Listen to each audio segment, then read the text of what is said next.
Hello, we are Marla and Jamie of Bring Back Intimacy, and we are so excited to be here with Shay and the Comeback team.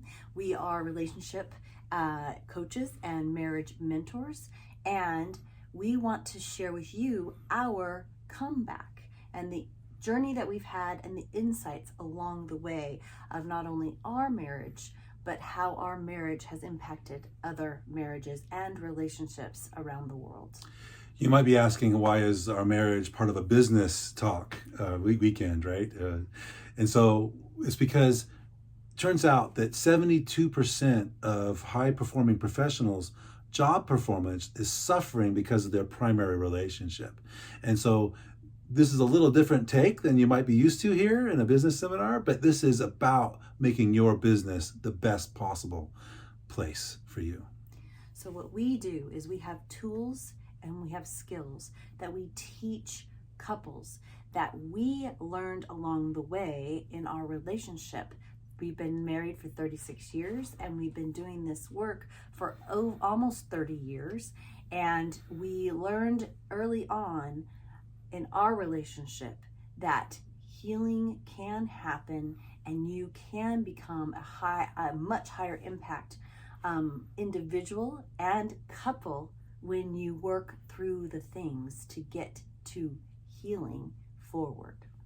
You know, as a high impact professional, your relationship is carried over into your work and is either a place of strength and a source of support, or it's a place of stress and tension and taking energy away.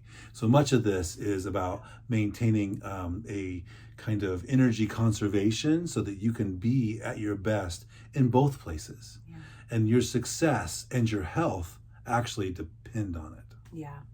So in our relationship back in the 90s, we went to be trained as coaches and facilitators for a program called Life Skills International. And in that training, I went altruistically and, 27 years old, because I was going to be helping other people. And I came from a great family. And Jamie, he came from a not as great family. Let's just call it dysfunctional and start there, right? And third day in, I was like, oh, shoot, I have issues. I didn't come from a perfect family. I came from a family that was a little bit more functional than Jamie's family. And so that was the beginning of the work that we did together to get to the place where we did get to, where when everything fell apart in our relationship, we were able to have some of the tools and learn more tools to shore up and have boundaries for the relationships, our relationship, and teach that to other couples.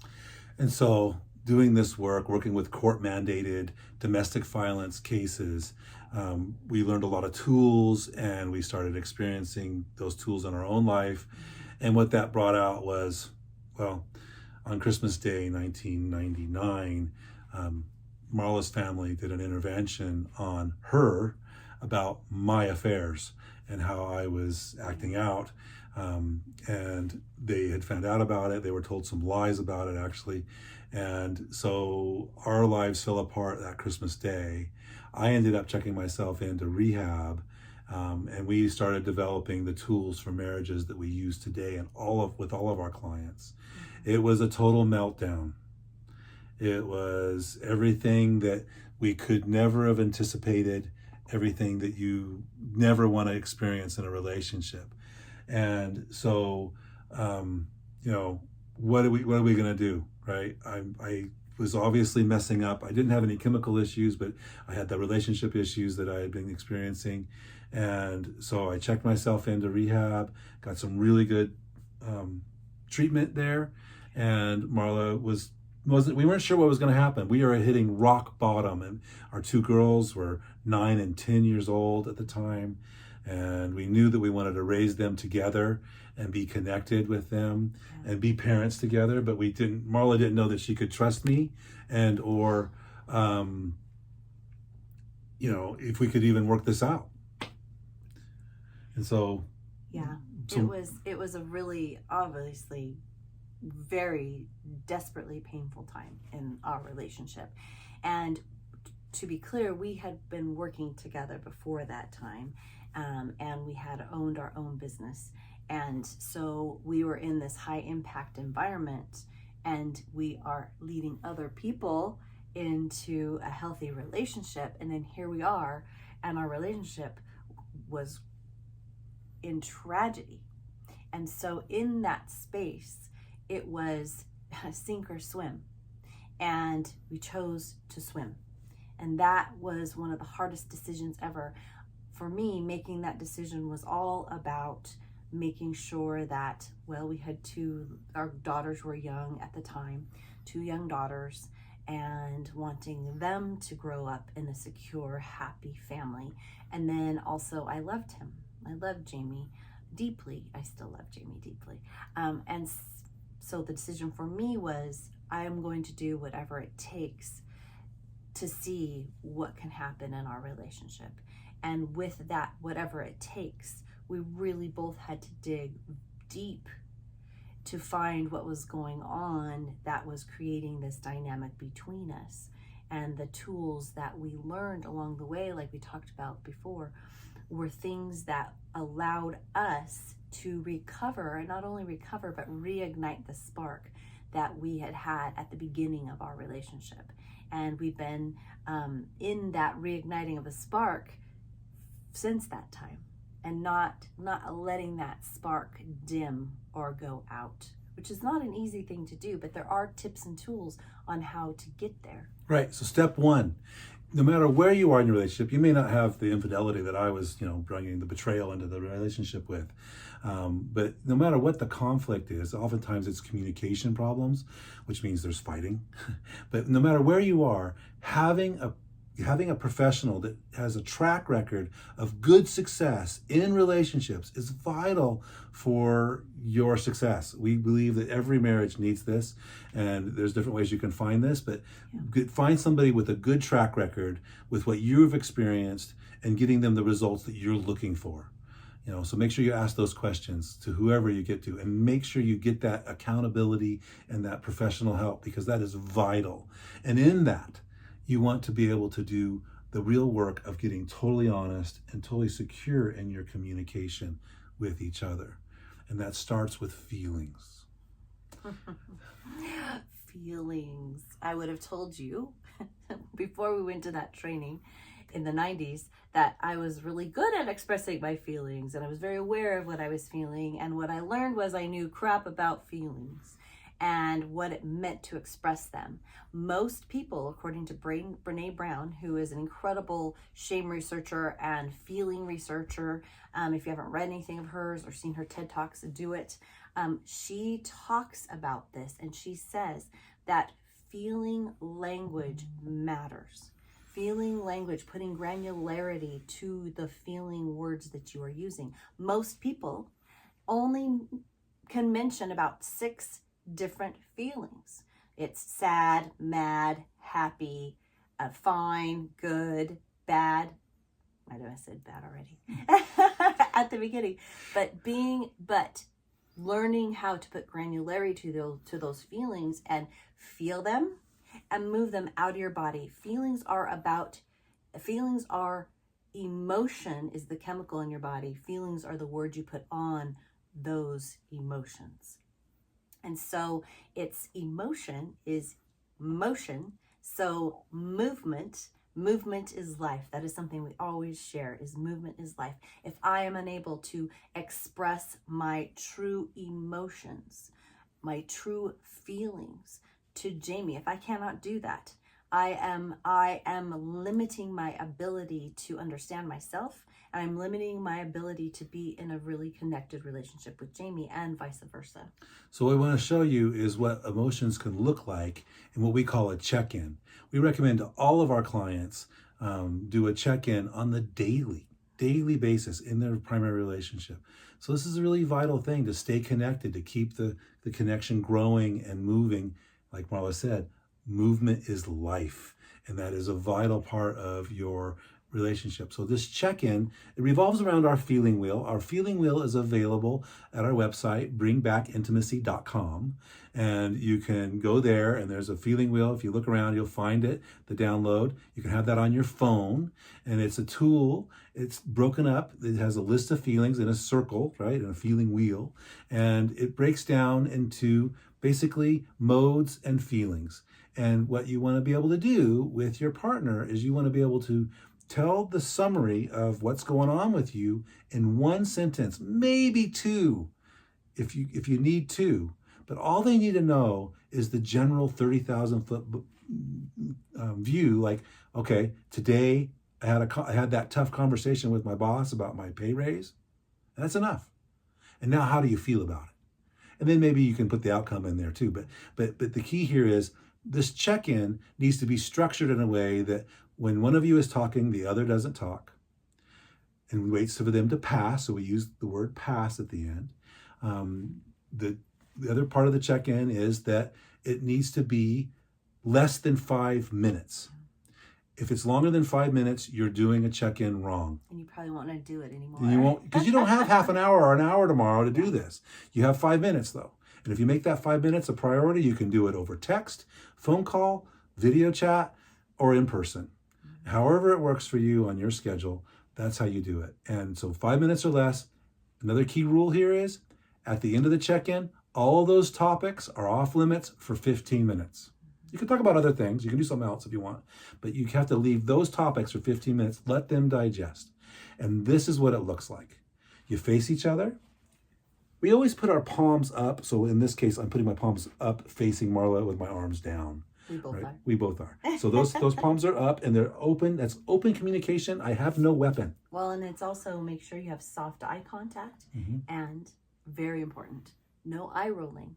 Eye rolling will always discount your partner. And the reason why we want to share this tool with you and offer this to you is that it saved our relationship. I mean, many things saved our relationship, but that was the one thing that brought us to a place where we both decided, or could see actually, that we were going to make it, and we were going to be able to not just make it, but be stronger than ever. That's why we teach this tool. That's right. So I will start, and when I go, Marla will not talk until I say I pass, and then I won't talk until she passes, and that ends the check-in. So here we go. Wow. Yesterday, when we had that disagreement, I felt sad and guilty and accountable. Today, when we had that more tense conversation, I felt defensive, frustrated, and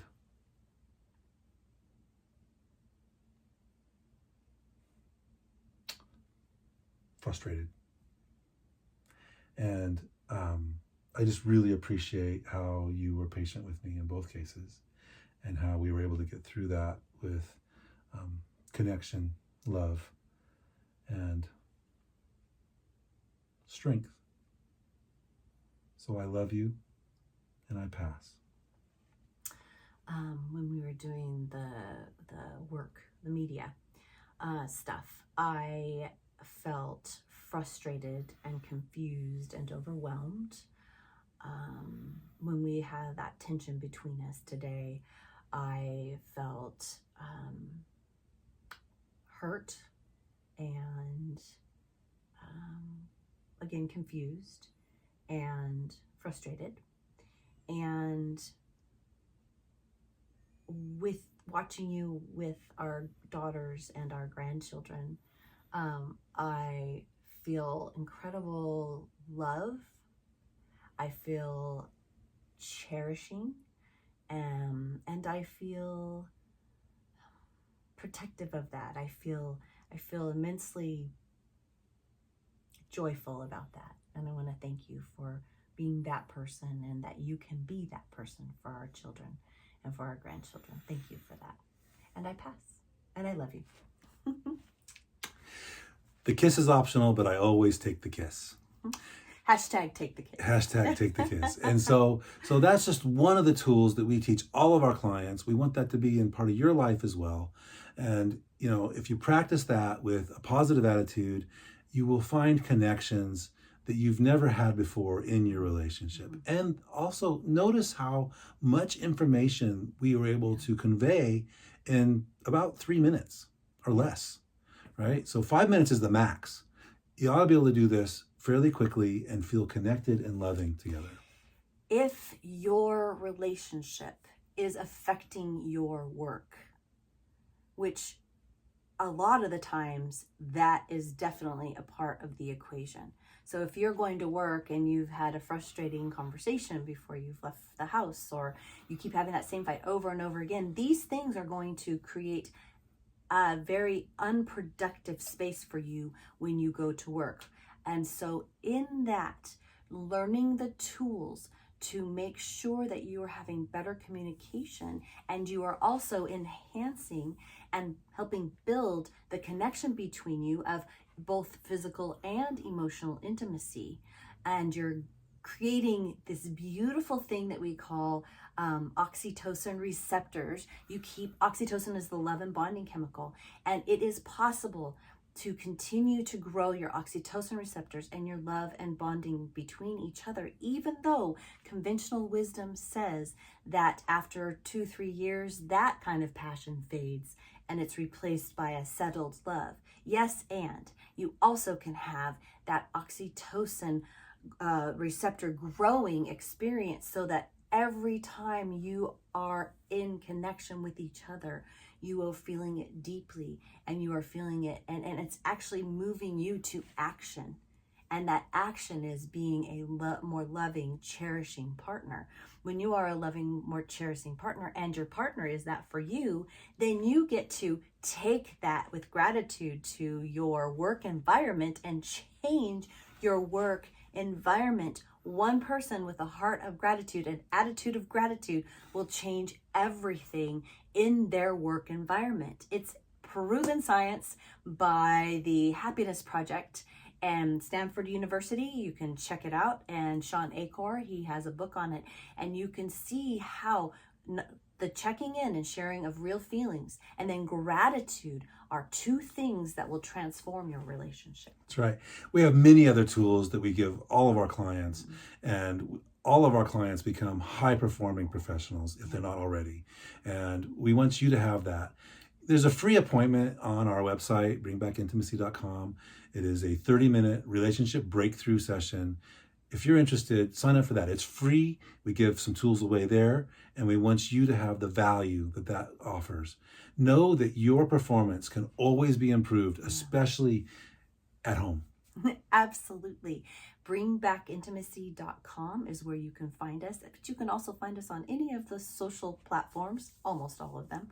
And so look for us there, and we'd love to connect.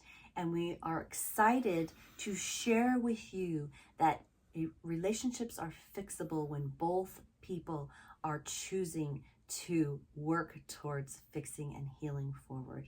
It's all fixable.